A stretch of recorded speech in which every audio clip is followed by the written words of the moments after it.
Hello à toi qui regarde et qui écoute cet épisode.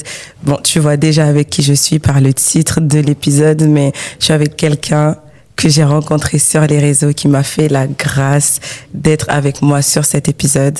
Aujourd'hui, on va parler d'un organe souvent négligé, mais hyper important dans notre vie au quotidien. On va parler du cœur. Je me suis posée et je vais faire un petit disclaimer d'abord avant de commencer l'épisode. Vous savez, il y a des artistes et ils font plein de choses différentes. Ils œuvrent dans des champs divers et ils ont un point en commun, c'est que lorsqu'ils ressentent que la passion diminue, que le cœur n'est plus dans leur art, ils se retirent, ils vont en retraite, ils vont dans d'autres pays chercher l'inspiration et autres, parce que finalement, pour eux, leur art donne une impression différente lorsqu'il y a tout leur cœur dedans. Et c'est pour ça qu'on va prendre le temps lors de cet épisode pour parler du fait de garder son cœur. Ma Bible me dit dans Proverbe 4, 23, « Garde ton cœur plus que toute autre chose ». Il y a une autre version qui va dire « Surveille ton cœur plus que toute autre chose ». On est avec Angel Lucas pour cet épisode. Elle va nous partager un petit peu son histoire et surtout pourquoi et comment elle garde son cœur au quotidien. Je suis Jay, votre hôte, et c'est l'épisode de Jay, un podcast. Let's go. Et si j'annonce l'évangile, c'est pas pour moi un sujet de gloire, mais parce que la nécessité m'en est imposée. Alors pour l'amour que Dieu a pour le monde, j'ai osé dire oui. Bienvenue sur Jay, un podcast, ta safe zone. Ici, on est ensemble, on avance ensemble et on guérit ensemble. Let's go. Je vais essayer de pas, genre, mais ça me fait trop plaisir de t'avoir. Merci beaucoup d'être avec moi. Tout l'honneur est pour moi. Merci beaucoup. Oui. T'es incroyable. Toi aussi. Love you. Love you too. Merci encore d'être avec moi. Déjà, comment tu vas? Ça va. Je sais que tu as fait tout le trajet depuis ton chez toi et tu m'as fait la grâce d'être avec moi en premier. Genre, c'est son premier événement de la journée, les gars, mais incroyable. Donc, merci beaucoup pour ça. Comment tu te sens par rapport au thème? Présente-toi un peu, parle-nous un petit peu de toi. Du coup, c'est Angel Lucas, voilà, votre sœur. J'aime dire ceci quand je commence les interviews. Voilà, je suis comme vous. Regardez-moi comme vous aujourd'hui. Je vous partage un message comme si j'étais comme vous. Voilà, parce que je suis comme vous. Et je suis très contente d'être là, très contente d'être avec toi. Et ce thème-là me touche particulièrement. Je pense que je l'ai abordé à plusieurs reprises, parfois même dans les vidéos TikTok, dans les exhortations. Et je pense que c'est un thème très important. Il y a beaucoup de choses à dire dessus. Wow. Tu commences déjà avec une base. Non, mais tu commences très bien. Tu commences très très bien. On te connaît. Enfin, you need no introduction. Ok. Mais on sait aussi que tu es artiste. C'est ça. Au-delà d'être chantre. Tu as commencé sur les réseaux, etc. C'est ça. Donc raconte-nous un petit peu tous les débuts, tout le processus de tout ça. Vraiment, si on veut commencer au début, ça a commencé vraiment toute petite. Ma maman a été celle qui a commencé tout ça. Voilà, tout ce que vous voyez aujourd'hui, c'est juste en fait une mère qui a commencé à marcher avec détermination, à aller à l'église tous les matins et à nous forcer à se lever tôt pour aller à l'église. Ça a commencé comme ça. Et plus les années sont passées et plus ma maman a commencé à servir Dieu de manière très acharnée. Donc au début, elle était peut-être une personne comme ça dans l'église et tout. Et puis ensuite, elle est devenue pasteur. Et puis de là, elle est devenue aussi prophétesse. Et aujourd'hui même, je pense que son rank a élevé. Je parle beaucoup d'elle parce que c'est en la voyant exercer le ministère que j'ai trouvé mon courage aussi de faire comme elle. Aujourd'hui, je me rends compte que je fais comme elle. Et ça a été beaucoup d'épreuves, beaucoup de témoignages, beaucoup de choses qui se sont passées pour qu'aujourd'hui j'arrive à parler de cette manière, j'arrive à exhorter de cette manière et j'arrive aussi à communiquer ces paroles-là que vous entendez et l'Esprit de Dieu, entre guillemets, dans mes chants. Donc aujourd'hui, je suis sur les réseaux, vous avez vu mes exhortations et je suis aussi adoratrice. Voilà, si ça peut un peu résumer. Une incroyable adoratrice d'ailleurs. Tu fais plusieurs choses et on sait que, enfin, on est à peu près de la même génération. Oui, oui, oui. Et donc, on est actifs sur les réseaux. C'est ça. Enfin, qu'on le veuille ou pas, on est actifs sur les réseaux. Et c'est hyper facile, finalement, de tomber dans ce piège-là des réseaux où on fait tout pour paraître. C'est ça. On fait tout pour que les gens nous acceptent, etc. C'est ça. Et donc, en tant qu'artiste, déjà, quel a été ton plus gros défi lorsque tu as vu que ta carrière, elle a commencé à... lorsque ta carrière a décollé, on va dire, quel a été ton plus gros défi à ce moment-là? Pour être honnête, j'avais déjà commencé à être très exposée sur TikTok dès les débuts. Donc en fait, j'étais exposée rapidement. Au début, je faisais des exhortations en anglais. Et à un moment donné, j'ai switché en français. Et lorsque j'ai switché en français, le lendemain matin, je me réveille. Il y avait je sais pas combien de vues sur la vidéo. Et donc directement, ça m'a propulsée en tant que « Oh, c'est une motivatrice. Oh, elle apporte la parole de Dieu. » Et ça s'est passé comme ça. Et à ce moment-là, j'étais tellement fière en fait de partager un message qui concerne Christ et que ça plaise autant que j'ai continué dans cet élan-là. Et par la suite, beaucoup ne savaient pas que je chantais aussi. Mais de base, c'est-à-dire ma première nature, je suis adoratrice. Je chante. Et du coup, je sais pas. À chaque fois que j'ai exhorté sur les réseaux sociaux, je l'ai toujours fait de manière inspirée. Je me suis jamais dit, je prends mon téléphone et je prêche un message que je ressens, que mes émotions... Non, non, non. Et j'ai toujours demandé à Dieu, Seigneur, je vais apporter un message si vraiment tu m'inspires, si vraiment... Voilà, j'étais dans un moment de prière et Dieu m'a donné une parole. C'est-à-dire, à ce moment-là, j'étais une personne excitée. Vous voyez, au début, quand vous commencez à servir Dieu, vous avez un zèle particulier. J'étais zélée à chaque fois que Dieu... C'est-à-dire que Dieu me donne un message, boum, réseau, oh, ok, là, là, là, là.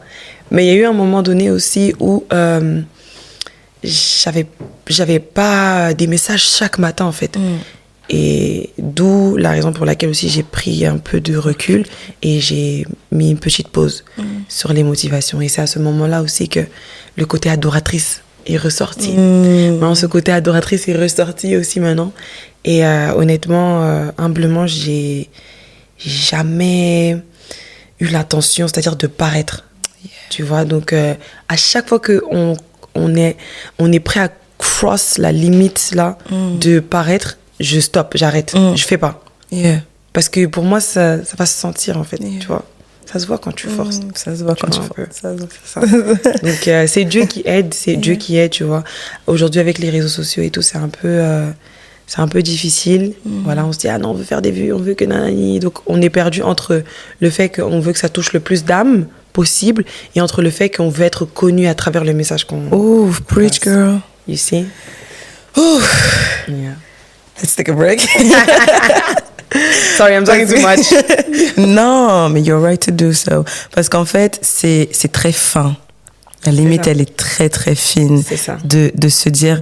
Je dois rester vrai au message. C'est ça. Et en même temps, je dois pas tomber dans le faire pour plaire. C'est très, très, très compliqué. C'est très dur. Et tu le fais à merveille, je pense. Parce que Dieu, il t'a donné la stratégie. C'est que quand parce qu'en soi, le corps, il est tellement intelligent. Le cœur, il est tellement intelligent que tu le sens quand tu sais que tu fais pour plaire. Et moi, je le vis au quotidien, ça. Ça peut être une photo, ça peut être un réel, ça peut être une publication, qu'importe. Et tu te dis, la question à se poser pour pas tomber, je pense, c'est pourquoi je fais ça. Si je fais ça pour augmenter le nombre d'abonnés, pour augmenter le nombre de vues ou quoi, stop, don't do it. Et peu importe, même si tu passes 3 mois sans rien poster, les gars, I just don't feel like it, tu vois. Laisse-moi tranquille. C'est ce qui m'est arrivé. À un moment donné, je faisais peut-être 3 vidéos par jour sur TikTok, par exemple. Mais j'étais inspirée, c'est-à-dire, Dieu m'inspire d'un message, il me donne une parole, je le communique à l'instant. 2-3 heures après, je dis, ah non, mais il y a ça aussi, ça tu m'avais dit, je fais une autre vidéo, et ainsi de suite. Mais il arrivait aussi une saison où je devais recevoir à la place de donner. Et pour recevoir, il faut faire une pause, il faut se retirer. Et en fait, le petit truc, c'est quoi? C'est que lorsque c'est faux, ça se sent. Et j'aime dire souvent que l'onction, le Saint-Esprit, c'est des choses qu'on ne peut pas fake. Tu peux pas faire semblant. Tu peux pas faire semblant qu'il y a la présence de Dieu alors qu'elle n'est pas là. La présence de Dieu, elle se sent. La présence de Dieu, elle se vit. Tu vois, quand on est dans un moment d'adoration, tu sais si la présence de Dieu, elle est là ou pas. Yeah. You can tell. C'est comme ça. Donc, dans un message, c'est la même chose. Tu peux partager un message, on va sentir que c'est juste les émotions. Tu parles bien. Tu parles bien, mais est-ce que mais il y a des messages, tu ouvres. Ça te fait des frissons comme ça. Et moi, je dis, Seigneur, moi, à chaque fois, là, il faut que ce soit les frissons. Donc, il faut que vraiment ça vienne de toi. Sinon, je ne fais pas. Yes. Incroyable. C'est hyper important. On parle du cœur, de garder son cœur. Pour toi, qu'est-ce que ça t'inspire déjà? Garder son cœur. Qu'est-ce que tu pourrais dire à quelqu'un qui est exposé sur les réseaux ou qui, tout du moins, est en train d'être exposé sur les réseaux? Qu'est-ce que tu pourrais lui dire avec ce sujet-là? Garde ton cœur. Alors, déjà, garde ton cœur. Lorsque je réfléchissais même au thème, c'est comme si Dieu me disait, en fait, il y a deux parties, il y a deux choses. Il y a le cœur que tu dois avoir avec Dieu et il y a le cœur que tu dois avoir avec les gens. Hein? Il y a le cœur à avoir, la relation à avoir avec Dieu, et il y a le cœur à garder aussi avec les relations, avec les personnes qu'on rencontre et tout.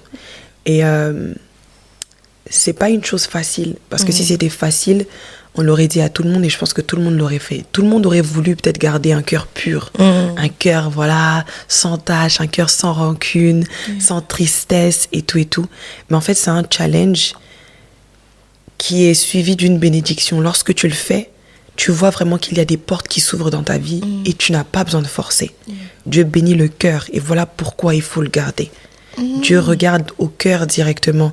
Et il y a des fois, tu forces pas, tu fais aucun effort, mais parce que ton cœur est bien positionné. Dieu lui-même te positionne aussi dans des endroits élevés ou autres, où il t'ouvre les portes auxquelles tu ne t'es jamais attendu, en fait. Donc, il faut garder son cœur, premièrement, à cause de ça. Et après, je pense qu'il y a plein d'autres choses encore qu'on peut dire. Wow. Mais come on, please. D'accord. Quand je parle du cœur à avoir avec Dieu, c'est-à-dire... plusieurs fois dans la Bible, il nous est dit que nous devons venir vers Dieu en tant qu'enfants.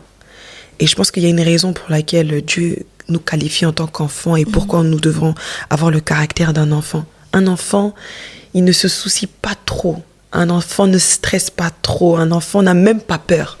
L'enfant peut se déplacer devant une foule de 20 000 personnes. Comme ça, il ne s'en rend pas compte. L'enfant a un courage de parler à son père. Et réellement... pour les personnes, parce qu'on n'est pas tous à avoir connu aussi l'amour paternel et peut-être un père présent, mais lorsque j'ai vu en tout cas plusieurs exemples de pères et enfants, il y a ce bond, en fait, il y a ce lien avec un père qu'on ne peut pas briser. Et tu sais que l'enfant peut tout demander à son père et il sait que son père le protège. Il y a une confiance, il y a quelque chose. Et tout ça, en fait, ça vient du cœur. Il y a une pureté dans ce lien-là. Et c'est cette pureté vraiment qu'il faut garder avec Dieu à tous les coups. C'est-à-dire, peu importe. C'est-à-dire, les phrases du style « Ah, Seigneur, pourquoi tu m'as fait ça? Je t'en veux. » et tout, c'est des trucs vraiment qu'il faut éviter. C'est-à-dire, sois très lent à la colère avec Dieu. C'est vrai que des fois, on peut avoir comment dirais-je, des doutes, on peut avoir des petits trucs ici avec Dieu. On se dit, ah Seigneur, mais pourquoi ceci, cela? Mais ne reste jamais trop longtemps sur ces sentiments-là. Assure-toi toujours que vraiment ton cœur envers Dieu, vraiment, c'est comme le premier amour. Sois amoureux, que ton cœur soit amoureux de Dieu. Et tu verras que tu seras zélé pour le servir, tu seras zélé de faire plusieurs choses. Et puis bon, things will flow from there. Maintenant, la partie très difficile, c'est le cœur à avoir avec les autres. Le cœur à avoir avec la famille, nos amis, les personnes qu'on rencontre pour la première fois.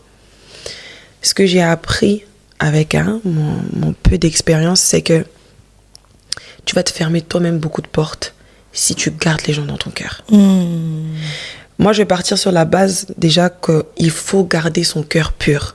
Donc de là maintenant, tu gardes ton cœur pur. Pourquoi ? Parce que, en fait, toutes ces personnes que tu gardes dans ton cœur, toutes ces personnes qui t'ont blessé, ça te fait du mal à toi. Ça te détruit toi-même. Tu te fais du mal à toi-même. C'est-à-dire, c'est comme si toi-même, tu te mets des freins, en fait. Yeah. Parce que tu as encore la rancœur de quelque chose. Ah non, la personne t'avait fait ça. Et en fait, sans se rendre compte, des fois, on devient aigri. On devient frustré de la vie. Parce qu'on a été blessé. C'est un terme peut-être qu'on n'aime pas utiliser, mais on est blessé, en fait. Et donc, du coup, tout nous énerve. Toute nouvelle rencontre, on n'est pas ouvert à ça. On n'est pas ouvert aux nouvelles opportunités. Ça bloque tout. Et petit à petit, cet esprit-là t'isole. Garder les choses dans son cœur et vraiment avoir un cœur rempli de beaucoup de choses, d'amertume, de stress, de worries, d'inquiétude. Petit à petit, ça va te mettre dans une case juste pour t'éloigner de tout le monde et voilà, te laisser vraiment seul. On parle de la solitude, on dit que des fois, il est important de se retirer, d'être seul avec Dieu. Là, c'est pas de ça que je parle. C'est vraiment d'être loin de tout le monde, tu n'as aucune relation avec personne. Et on se dit, ouais, moi, c'est bon, j'y arriverai seul. Non, on ne peut rien faire seul. Et des fois, tu dois travailler avec des personnes qui t'ont blessé. Des fois, tu dois continuer à avancer. Tu dois continuer à bâtir avec des personnes qui n'ont pas nécessairement été correctes avec toi. Mais d'où notre appel. Si Jésus devait s'arrêter et devait arrêter vraiment de travailler avec les disciples à cause d'un tel ou un tel, c'est qu'aujourd'hui, peut-être qu'on n'aurait pas eu l'évangile parce qu'à un moment donné, eux tous ont commencé à spread the gospel. Vous voyez ce que je veux dire? Donc, c'est vraiment en fait ces choses-là. Il n'y a rien d'en garder les choses dans son cœur. Là, je vais du côté ivoirien, il n'y a rien dedans. Il n'y a rien dedans. Il n'y a rien dedans. Il n'y a rien dedans, sérieusement. Mais ce n'est pas une chose facile. Voilà pourquoi je conseille en tout cas de vraiment passer des temps de prière. S'il faut demander à ton pasteur, vraiment, tu peux dire à ton pasteur, voilà, j'ai les fardeaux dans le cœur, j'ai ceci, j'ai cela. Et la Bible dit, déposez vos fardeaux à mes pieds et je vous donnerai le repos. Tu es conscient que tu as peut-être des fardeaux qui te stoppent. So, drop it at its feet. Laisse à ses pieds. Pour les personnes qui... l'anglais, c'est son guise. Laisse à ses pieds. Non, mais c'est hyper inspirant ce que tu dis. Et pendant que tu étais en train de parler, je sentais que... Après, tu m'arrêtes si j'ai faux. En plus, on est à l'antenne. You can tell me, girl. I don't want to go there. I don't want to go there. Non, mais je sentais que tu as dû renoncer à beaucoup de choses pour garder son cœur. I'm on the right track. OK. Et tu vois, c'est quelque chose qu'on n'a pas l'automatisme de faire lorsqu'on se rend compte que là, mon cœur, possiblement, il peut être blessé. Je dois m'éloigner de telle personne, je dois sortir de tel environnement ou telle autre chose. Qu'est-ce que tu as dû faire Non. Quel sacrifice tu as dû faire pour garder ton cœur? OK.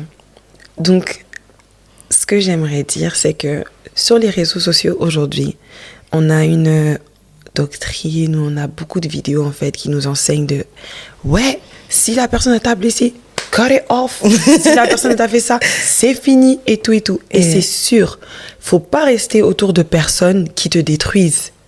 Willingly, c'est-à-dire ils ont la volonté de te détruire. Tu vois qu'ils veulent te détruire et toi tu dois juste rester à côté comme ça et tu vas attendre qu'on te finisse. Non. Mais il faut avoir le discernement. Il y a des personnes aussi, tu peux te retrouver dans des situations où ta sagesse dépasse la leur.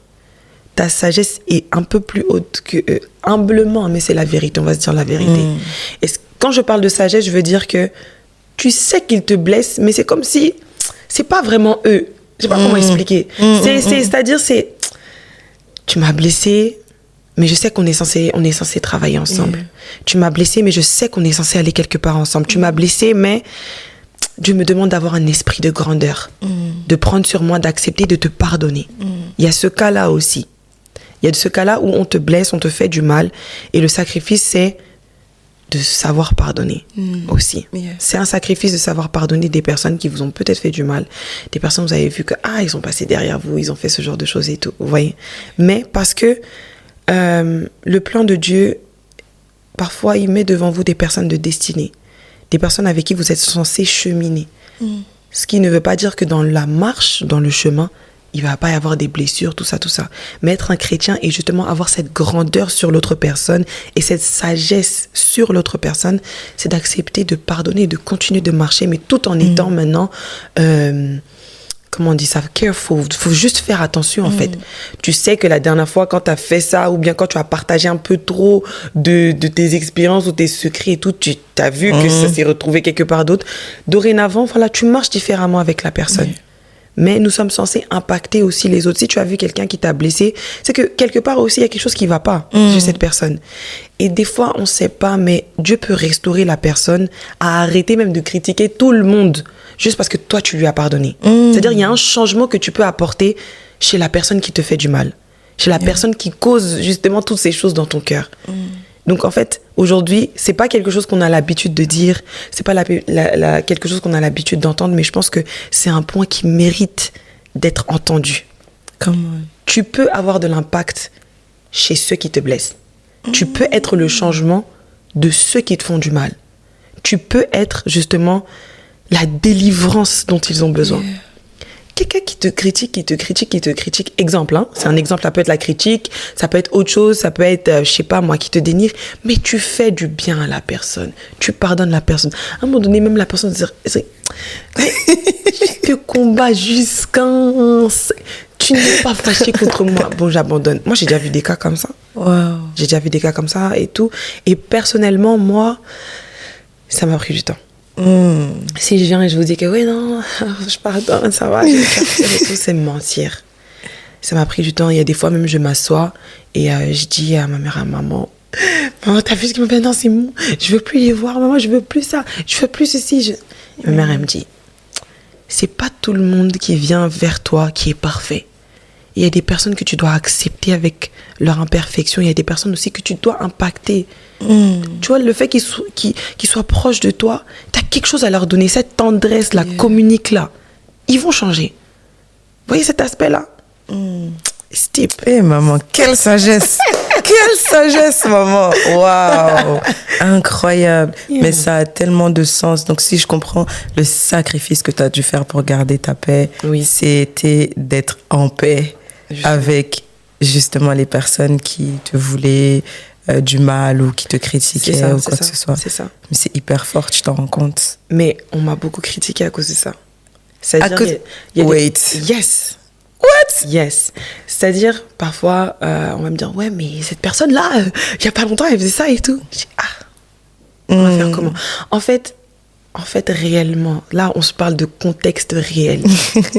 Tout le monde nous blessera. Il n'y a pas quelqu'un qui va nous aimer comme Dieu. Il n'y a pas quelqu'un qui va... Voilà, des fois, j'aime dire peut-être que la personne vraiment qui veut te voir réussir plus qu'elle, c'est ta maman. Vous voyez, c'est pour dire que quelque part, chacun, on a ces petites choses dans le cœur qui peut être contre l'autre et tout et tout. Si on s'arrête sur ça, on sera à côté de personne. Ça, c'est réel. En réalité, on le sait, tout le monde critique tout le monde. Non, en fait, aujourd'hui, j'aimerais être réel. Comment? Aujourd'hui, vous êtes ensemble, le lendemain, ils sont dans la voiture, là-bas, on dit, la dernière fois, non. Mais si tu veux rester sur ça, tu vas t'isoler, tu seras seul. Des fois, tu sais qu'ils ont parlé, avançons, faisons ce qu'on a à faire, servons Dieu, le reste, c'est Dieu qui gère. Et puis après, des fois, tu te rends compte, des fois, il y a des relations, ils te disent, au début, je t'aimais pas du tout et tout, mais maintenant... c'est tellement vrai. C'est tellement vrai. Et puis, je dis, qu'est-ce que je t'avais fait là-bas que tu m'aimais pas? Tu vois, non? Clairement. So, tu peux pas t'arrêter en fait à cause du mal qu'on te fait. Tu peux pas t'arrêter. Si Jésus lui-même, ça c'est la phrase quoi. Si Jésus lui-même a été persécuté, tu t'attends à quoi? Franchement. Tu seras persécuté à cause de ta vision, tu seras persécuté à cause de ton appel, tu seras persécuté à cause de ton étoile, tu seras persécuté à cause de ta manière de penser, tu seras persécuté à cause de ta sagesse, tu seras persécuté à cause de ton physique. Tu seras persécuté pour tout et rien. Clairement. Donc, on fait comment? On garde ça dans le cœur jusqu'à. Et le problème avec ça, quand tu emmagasines les choses, c'est que à un moment donné, tu vas exploser quelque part. C'est vrai, tu peux pas permettre à certaines personnes de continuer à te faire du mal. Tu peux pas permettre à quelqu'un qui a le pistolet comme ça, qui s'apprête à te tuer, vraiment de pull the trigger à chaque fois. Non, tu peux pas. Et j'ai été traumatisée par les actes, par les agissements d'une personne. Et je me suis demandé pourquoi. Mais je me rends compte en fait que, en vérité, quand j'en veux à la personne, j'en veux aussi à Dieu. C'était difficile de continuer à croire que Dieu était toujours avec moi.